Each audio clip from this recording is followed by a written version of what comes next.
नमस्कार बंधुरा सम्पास रान्नाघरे आपनादेर सकलके स्वागत। आज आबार एकटा रेसिपि निये आपनादेर काछे चले एलाम।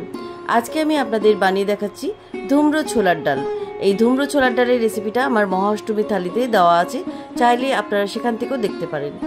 ছোলার ডাল তো এর আগে অনেক রকম ভাবে খেয়ে দেখেছেন, একবার এই ধুমরো ছোলার ডালের রেসিপিটা ট্রাই করে দেখুন, খেতে কিন্তু অসাধারণ হয়। তাই ভিডিওটা স্কিপ না করে পুরো রেসিপিটা দেখার অনুরোধ রইল। রেসিপিটা ভালো লাগলে আমাকে কমেন্ট বক্সে কমেন্ট করে জানাবেন, ভালো লাগলে লাইক বাটনটাও প্রেস করে দেবেন, আর আপনাদের বন্ধুদের মধ্যে আমার ভিডিওটাকে শেয়ার করে দেবেন। আর আমার নতুন বন্ধুদের কাছে অনুরোধ, আমার চ্যানেলটাকে সাবস্ক্রাইব করে পাশে থাকবেন, আর আমার চ্যানেলে নতুন নতুন রেসিপি দেখার জন্য পাশে থাকা ছোট্ট বেল আইকনটাও প্রেস করে দেবেন।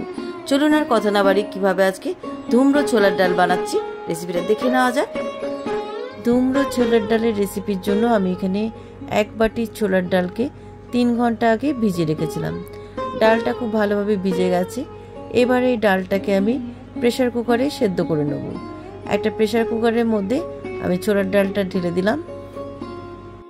এবার এই ডালটাকে সেদ্ধ করার জন্য আমি আর একটু জল দিয়ে দিলাম। জলটা দেওয়ার পর আমি এর মধ্যে দিয়ে দিচ্ছি 1 চামচ লবণ আর খুব সামান্য একটু খাবার সোডা। ওই লবণ আর খাবার সোডাটা খুব ভালো করে আমি মিশিয়ে দিচ্ছি। লবণ আর খাবার সোডাটা ভালো করে মিশিয়ে দিয়ে এবার প্রেসার কুকারের ঢাকাটা বন্ধ করে আমি গ্যাসে বসিয়ে 2টো সিটি দিয়ে নেব। ডালটা সেদ্ধ হোক ততক্ষণে আমি একটা ভাজা মশলা তৈরি করে নিচ্ছি। ইন্ডাকশানে একটা ফ্রাই প্যান বসিয়ে দিলাম। এবার এই প্যানের মধ্যে আমি দিয়ে দিচ্ছি 1 চামচ গোটা জিরে, 1 চামচ গোটা ধনে, এবারে দিচ্ছি 2টো শুকনো লঙ্কা। এবার এই গোটা মশলাগুলোকে আমি হালকা ড্রাই রোস্ট করে নিচ্ছি। গোটা মশলাগুলো আমার ড্রাই রোস্ট হয়ে গেছে। এবার ইন্ডাকশান থেকে নামিয়ে একটা মিক্সি জারের মধ্যে ঢেলে দিলাম। এবার মিক্সিতে আমি মশলাটাকে গুঁড়ো করে নিয়ে আসছি। ভাজা মশলাটা আমি মিক্সিতে গুঁড়ো করে নিয়েছি। এবার একটা বাটির মধ্যে আমি মশলাটাকে ঢেলে রাখছি। ভাজা মশলার গুঁড়োটাকে সাইডে রেখে দিয়ে এবার দেখে নিই ডালটা সেদ্ধ হলো কিনা। প্রেসার কুকারে আমি 2টো সিটি দিয়ে নিয়েছি। এবার আমি কিছুক্ষণ স্ট্যান্ডিং টাইমে রেখে দিচ্ছি। প্রেসার কুকারটা গ্যাস থেকে নামিয়ে নিয়েছি।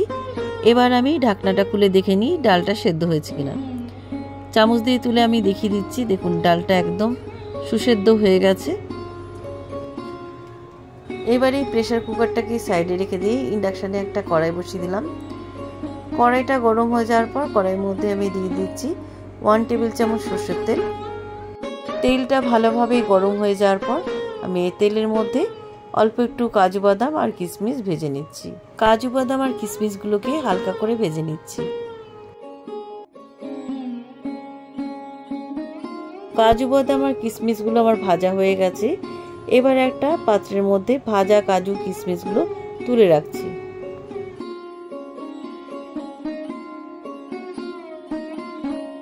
এবার এই কাজু কিশমিশ ভাজা তেলের মধ্যে ফোড়নে দিয়ে দিচ্ছি একটা শুকনো লঙ্কা, 2টো তেজপাতা, 2টো ছোট এলাচকে ফাটিয়ে দিলাম। এবার 1 টুকরো দারচিনি দিয়ে দিচ্ছি। এবারে 4টে লবঙ্গ দিয়ে দিলাম। এবার 1/2 চামচ গোটা জিরে দিয়ে দিচ্ছি। এবারে অল্প একটু নারকেল কুচি দিয়ে ফোড়নটা আমি 1 মিনিট ভেজে নিচ্ছি।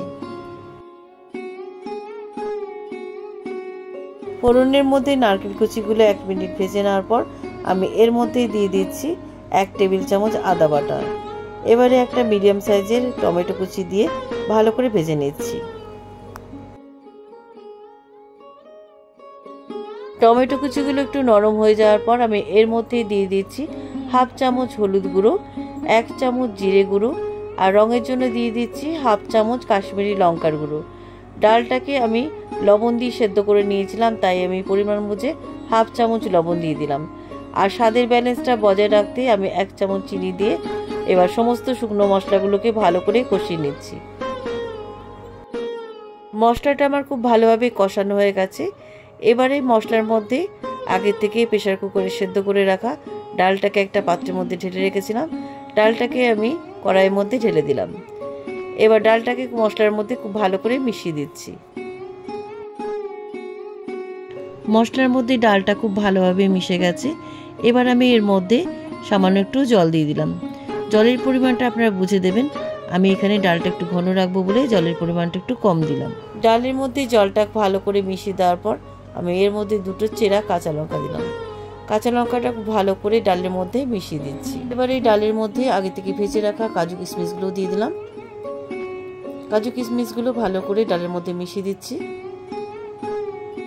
ডালের মধ্যে কাজু কিশমিশ ভাজাগুলো ভালো করে মিশিয়ে দেওয়ার পর আমি এর মধ্যে দিয়ে দিচ্ছি আগে থেকে ভেজে গুঁড়ো করে রাখা ভাজা মশলার গুঁড়ো। আমি এর মধ্যে 1.5 চামচ দিয়ে দিলাম। এবার ভাজা মশলার গুঁড়োটা খুব ভালো করে ডালের মধ্যে মিশিয়ে দিচ্ছি। ছোলার ডালটা আমার রান্না হয়ে গেছে। এবার নামাবার আগে 1/2 টিস্পুন গরম মশলার গুঁড়ো আর 1 চামচ গাওয়া ঘি দিয়ে আমি খুব ভালো করে মিশিয়ে দিচ্ছি। ছোলার ডালটা আমার রান্না হয়ে গেছে। এবার ইন্ডাকশানে সুইচ অফ করে দিলাম। এবার একটা দারচিনির টুকরোকে গ্যাসে পুড়িয়ে নিয়ে আমি ডালের মধ্যে একটা বাটি বসিয়ে পুরনো দারচিনির টুকরোটা দিয়ে দিলাম। এবার অল্প একটু ঘি দিয়ে আমি ঢাকনা বন্ধ করে 3-4 মিনিট স্ট্যান্ডিং টাইমে রেখে দিচ্ছি। 3-4 মিনিট পরেই ঢাকনাটা খুলে নিলাম। ধুমরো ছোলার ডাল আমার হয়ে গেছে। এবার একটা পাত্রের মধ্যে ধুমরো ছোলার ডাল সার্ভ করছি। কেমন লাগলো আজকের এই ধুমরো ছোলার ডালের রেসিপি? আপনারাও এভাবে একবার ছোলার ডাল বানিয়ে গরম গরম লুচির সাথে পরিবেশন করে দেখুন। খেতে কিন্তু দারুণ সুস্বাদু হয়। তাই রেসিপিটা একবার হলেও ট্রাই করার অনুরোধ রইল। রেসিপিটা কেমন লাগলো আমাকে কমেন্ট করে জানাতে ভুলবেন না। ভালো লাগলে লাইক বাটনটাও প্রেস করে দেবেন আর আপনাদের বন্ধুদের মধ্যে আমার ভিডিওটাকে শেয়ার করে দেবেন। আর আমার নতুন বন্ধুদের কাছে অনুরোধ, আমার চ্যানেলটাকে সাবস্ক্রাইব করে পাশে থাকবেন। আর আমার চ্যানেলে নতুন নতুন রেসিপি দেখার জন্য পাশে থাকা ছোট্ট বেল আইকনটাও প্রেস করে দেবেন। আজ তাহলে চলি, আবার একটা নতুন দিনে নতুন রেসিপি নিয়ে আপনাদের কাছে চলে আসব। সবাই ভালো থাকবেন, সুস্থ থাকবেন। ধন্যবাদ।